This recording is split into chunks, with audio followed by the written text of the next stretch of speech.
জানের মহাসাধক আল্লামা ফরিদ উদ্দিন আত্তার রহমাতুল্লাহ আলাইহি ওনার লিখিত একখানা বিশ্ববিখ্যাত কিতাব, নাম হলো তাজকিরাতুল আউলিয়া।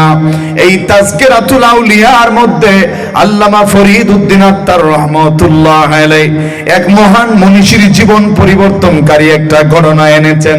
তাইলে এই ঘটনার শিরোনামেই যেহেতু বলা হয়েছে জীবন পরিবর্তনকারী ঘটনা, তাইলে এই সব ঘটনা শুনলে আমাদের জীবনও পরিবর্তন আসতে পারে কি পারে না? যেরকম তাহলে মনোযোগের সঙ্গে শোনার দরকার আছে না নাই? কে কে রাজি আছেন হাতটা তুলে দেখান, হাত নামা। তো উনি যেই ঘটনাটা এনেছেন, এই ঘটনা হলো বিশ্ববিখ্যাত মনীষী আল্লাহর পাগল দরবেশ, আল্লাহর মহান ওলি বলখের বাদশা ইব্রাহিম ইবনে আদহাম রহমাতুল্লাহ আলাইহির ঘটনা। বলখের বাদশা ইব্রাহিম এক রাত্রে জাসিমের বিছানায় ঘুমায়া আরাম করতেছেন।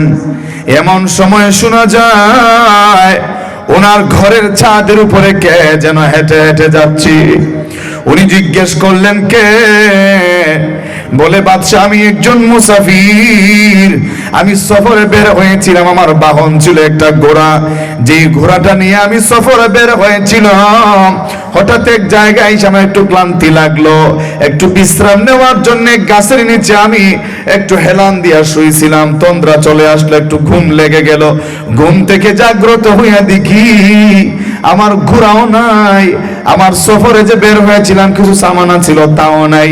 শেষ পর্যন্ত খুঁজতে রাত গভীর হয়ে গেছে, এখন আপনার ঘরের ছাদের উপরে এসেছি। এমনিতেই ডাক দিয়া বলেন, বুকা হারানো ঘোড়া কে আইসা কারো ছাদের উপরে উঠতে পারে? হারানো ঘোড়া কে আইসা মানুষের ঘরের ছাদের উপরে উঠে? এইখানে কি হারানো ঘোড়া তালাশ করার জায়গা? ডেকে বলে, বাদশা তালিম তো বড় ভালোই করতে জানেন, যদি হারানো ঘোড়া আপনার ঘরের ছাদের উপরে না পাওয়া যায়, এইখানে খুঁজলে যদি বোকামি হয়, তাইলে যেই আল্লাহ আপনার এত বিশাল সাম্রাজ্যের অধিপতি বানাইলো, আপনারে বাদশাহী দান করলো, জগৎ বিখ্যাত সম্রাট বানাইলো, সেই মাওলারে কেমনে রাজমহলের জাসিমের বিছানায় ঘুমায়া খুঁজতেছো? এমনিতে অন্তর চক্ষু খুলে গেল, বিছানা থেকে লাফ দিয়ে উঠা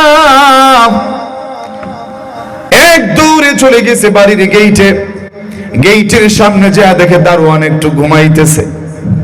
দারোয়ানের গায়ে থেকে পুরাতন চাদরটা নিজের গায়ের মধ্যে জড়ায় দিয়া, নিজের গায়ের রাজকীয় পোশাক দারোয়ানের গায়ের মধ্যে জড়ায় দিয়া এই যে বেরিয়ে গেল। আর কোনদিন বলখের বাদশা ইব্রাহিম ইবনে আদহাম নিজের মসনদে আর ফিরে আসেন নাই।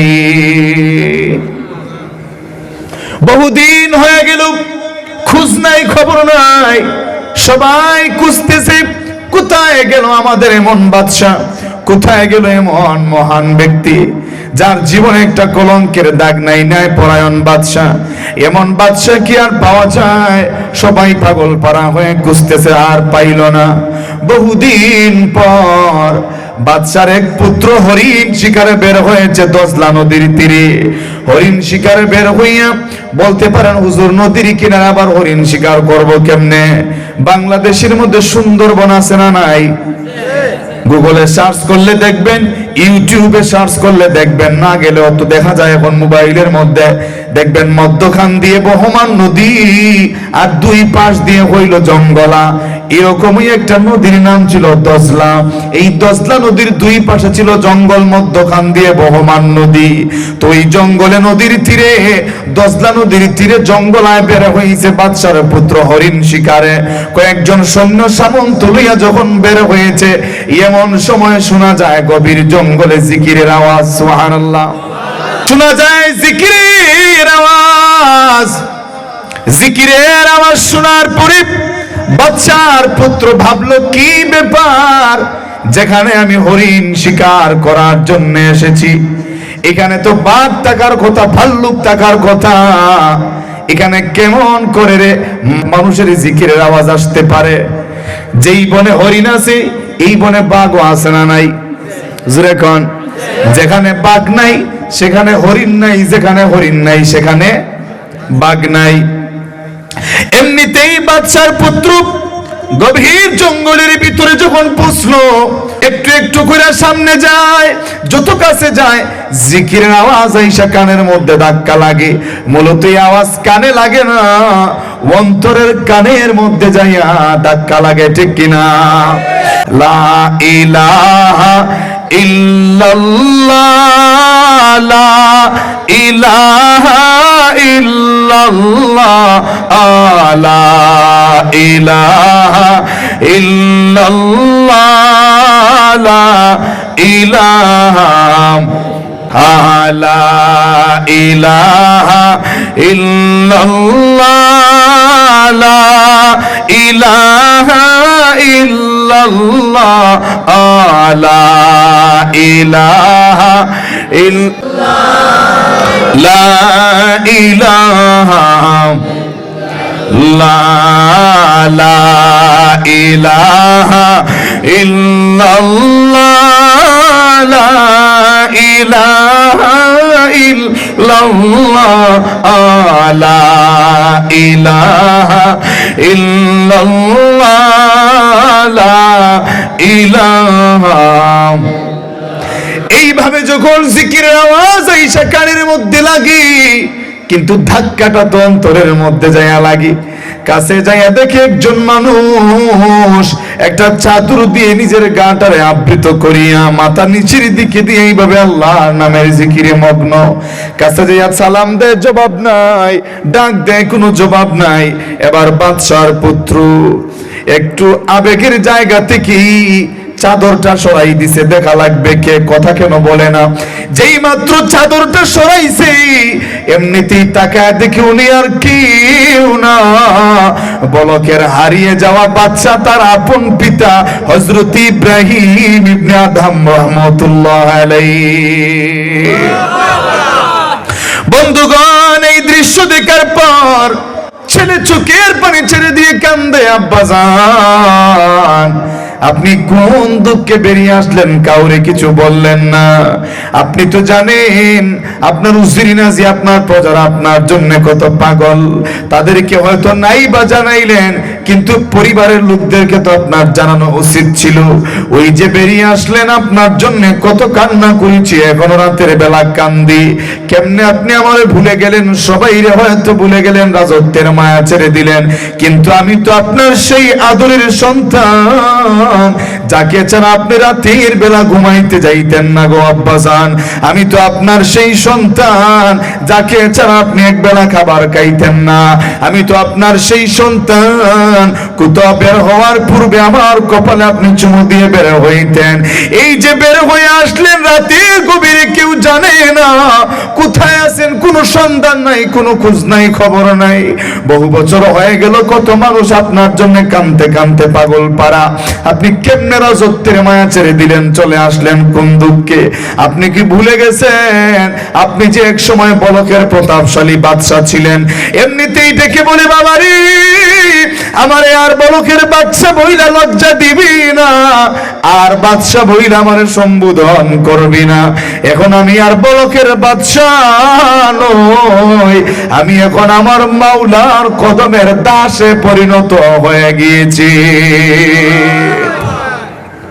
আমি আর বাদশা নই, আমি আল্লাহর কদমের গোলাম। সুবহানাল্লাহ। দেখে বলে, আব্বা তাই বলে কি আপনি আর রাজত্বে ফিরে যাবেন না? বলে না, আর সম্ভব না। যে রাজত্ব আমার মাওলারে বুলায় দিছিল, আমি আর সেই রাজত্বে ফিরে যাব না। হয়তো বা রাজত্বে আর ফিরে যাবেন না, কিন্তু নিজের চেহারার তো একটু যত্ন নিবেন আব্বাজান। আপনি কি ভুলে গেছেন কত নামি দামি রাজকীয় পোশাক আপনি পরিধান করতেন? আপনি কি ভুলে গেছেন প্রতি ওয়াক্তের খাবারে কত ধরনের আইটেম আপনার টেবিলে সাজানো থাকতো? এই যে জঙ্গলায় জীবন যাপন করতেছেন, আপনার চামড়ার সঙ্গে হাড়গুলি লেগে গেছে, গোশতের কোনো অস্তিত্ব নাই, কি অবস্থা হয়ে গেছে। অথচ আপনি কত সৌন্দর্যের অধিকারী ছিলেন, কত সুন্দর চেহারার অধিকারী ছিলেন, কত সুঠাম দেহের অধিকারী ছিলেন। আপনি কেমনে এই কথাগুলি ভুলে গেলেন? নিজের তো একটু যত্ন নিবেন। এমনিতেই ডেকে বলে, বাবা রে তুমি আমারে কোন দেহের যত্ন নেওয়ার তালিম দিচ্ছ, কোন শরীরের কোন দেহের যত্ন নেওয়ার পরামর্শ দিচ্ছ, তাগিদ করতেছ? তুমি কি দেখো না এই বলকের মধ্যে গত 6 মাস আগে যেই সেনাপতিরে কবরস্থ করে আসলারে, লক্ষ লক্ষ সৈন্যের প্রধান যেই সেনাপতি ছিল, সেই প্রধান সেনাপতি কত চমৎকার দেহের অধিকারী ছিল, সুঠাম দেহের অধিকারী ছিল, কত সুন্দর চেহারা তার ছিল। লোকটার কথায় তো এক সময় লক্ষ লক্ষ সেনাবাহিনী উঠার কথা বললে উঠতো, বসার কথা বললে বসতো, এত প্রতাপশালী সেনাপতি ছিল, যার একটা ওয়ার্ডারি লাখ লাখ সৈন্য জীবন বাজি রেখে যুদ্ধের ময়দানে চাপায় পড়তো, ঠিক কিনা? এইরকম সেনাপতিও তো কবরে চলে গেছে। আমার যে সুন্দর চেহারার অধিকারী ছিল, আমার চেয়েও সুঠাম দেহের অধিকারী ছিল, তার যে কবরে নামাই আসলা, যাই একবার দেখো, মাত্র 6 মাস আগে রাইকে আসছিলাম কবরে, এখন যাইয়া দেখো চামড়ার গোশত পাইবা তো দূরের কথা, আর গুড় পর্যন্ত পোকা মাকড়ের খাবারে পরিণত হয়ে গেছি। যাকে দেখো কবর में, जाके देखो कब्र में सूरतों की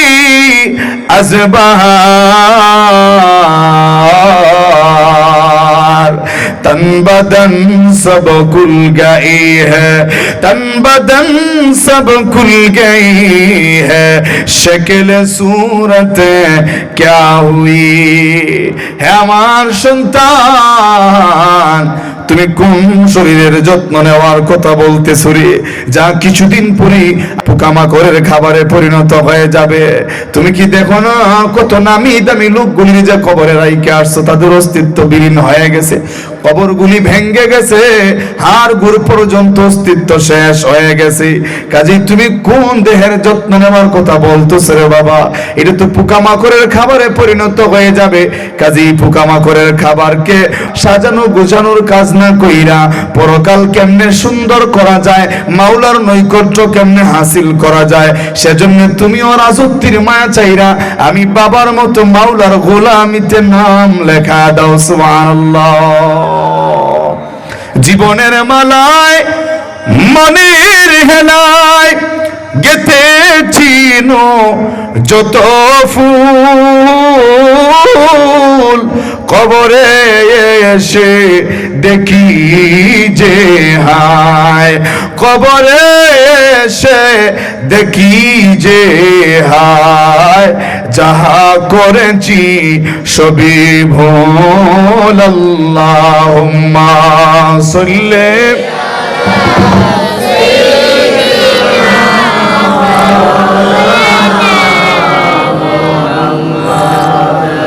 وعلى آله